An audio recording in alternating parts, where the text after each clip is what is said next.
Shalom, selamat pagi jemaat dikasih Tuhan. Kita kembali lagi berjumpa dalam Renungan Pagi. Mari pagi hari ini saya kembali mengajak kita semua untuk merenungkan firman Tuhan. Supaya dengan melalui kebenaran firman Tuhan, hidup kita akan terus dibangun. Dan kita pun akan semakin bertumbuh, diteguhkan dan dikuatkan dalam iman dan pengharapan. Firman Tuhan adalah kebenaran.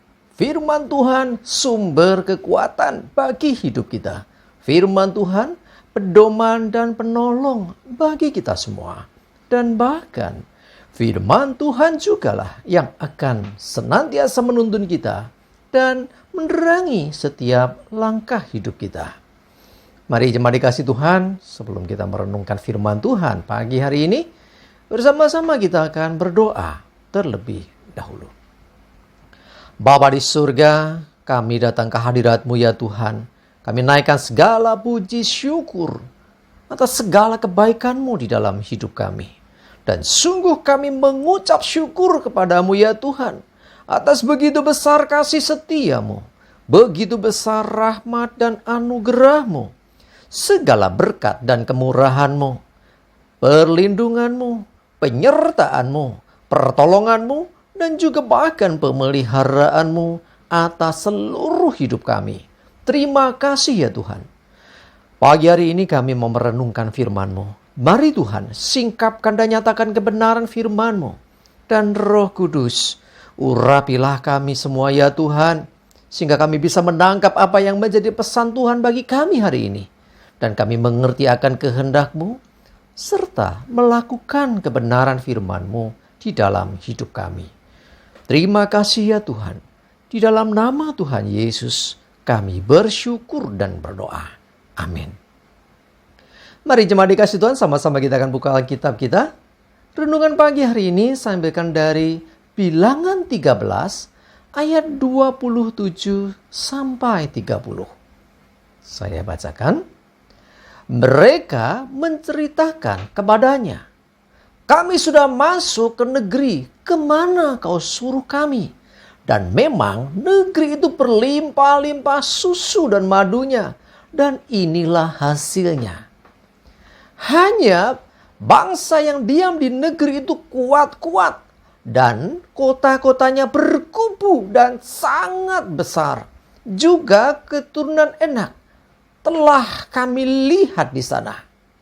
Orang Amalek diam di tanah Negeb. Orang Het, orang Yebus, dan orang Amori diam di pegunungan. Orang Kanaan diam sepanjang laut dan sepanjang tepi sungai Yordan. Kemudian Kaleb mencoba menenteramkan hati bangsa itu di hadapan Musa, katanya, tidak, kita akan maju dan menduduki negeri itu, sebab kita pasti akan mengalahkannya. Cuma dikasih Tuhan, 12 pengintai. 10 diantaranya memberi laporan. Ya awalnya sih baik. Ya negeri yang berlimpah-limpah susu madunya. Bahkan mereka membawa hasil. Ya dari negeri itu dipertontonkan, ditunjukkan kepada Musa. Ya hasil bumi yang luar biasa. Tetapi apa yang terjadi? Mereka menambahkan kata hanya. Lah ini loh. Ya. Hanya bangsa yang diam di negeri itu kuat-kuat nih. Setelah melihat begitu luar biasanya akan negeri itu, mereka juga menambahkan dengan hanya yang diam di negeri itu bangsanya kuat, kotanya berkubu, ada orang raksasa, dan pokoknya semua yang mengerikan. Tetapi ketika mendengar hal itu, Kaleb, ya, satu dari 12 pengintai itu, ya nanti kita tahu bahwa Kaleb ini sepakat dengan Yosua, dua orang ini ya, Yosua dan Kaleb ini. Ya Kaleb mencoba menenteramkan hati bangsa itu di hadapan Musa. Karena bangsa itu setelah mendengar pertama kekayaan dari negeri itu, suburnya luar biasa, wah senang.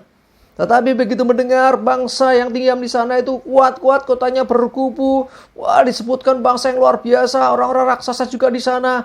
Akhirnya ciut nyali bangsa itu. Mereka mulai kecut.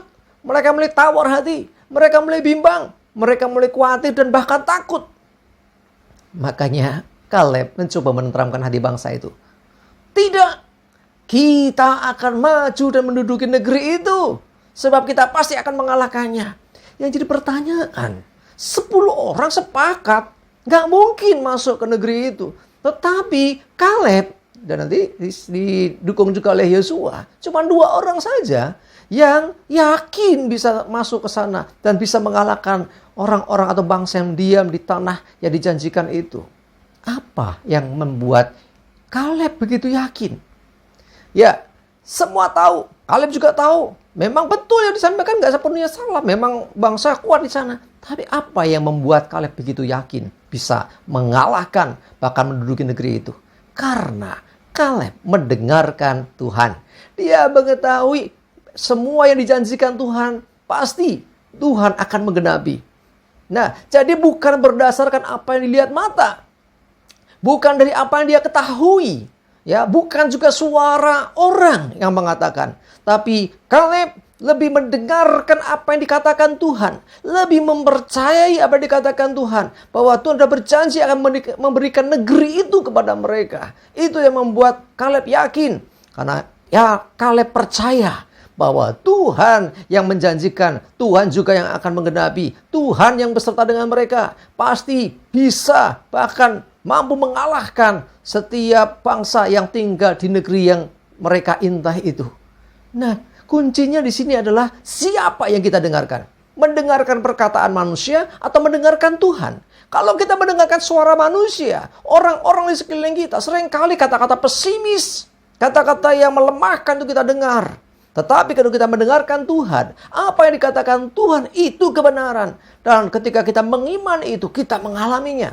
Dan nanti terbukti, hanya Yosua dan Kaleb, orang yang keluar dari tanah Mesir itu, bisa masuk di tanah perjanjian itu. Yang lainnya hanya keturunan-keturunannya. Kenapa? Karena yang lainnya tidak memiliki iman seperti Yosua dan Kaleb. Ya, kalau kita baca selanjutnya, ini nanti bahkan mereka, Yosua Kaleb mau dilempari segala macam. Ya, mau dibunuh bahkan oleh bangsa itu sendiri. Tetapi Tuhan yang membela. Satu hal yang pasti, dengarkan Tuhan, percayai janjinya, imani, dan bahkan alami sendiri kuasa firman Tuhan terjadi dalam hidupmu. Jangan berdasarkan kata orang, jangan berdasarkan apa yang kita lihat, tapi apa yang kita dengar dari Tuhan.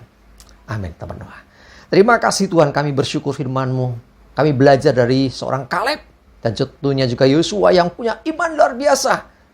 Tidak berdasarkan dari apa yang mereka dengar, bukan berdasarkan apa yang mereka lihat dari lingkungan, dari orang-orang yang bersama mereka. Tapi mereka mendengarkan Tuhan. Dan kami percaya Tuhan, ketika kami mendengarkan Engkau, maka kami pun memiliki kekuatan dan keberanian seperti Yosua dan Kaleb. Terima kasih Tuhan, kami bersyukur.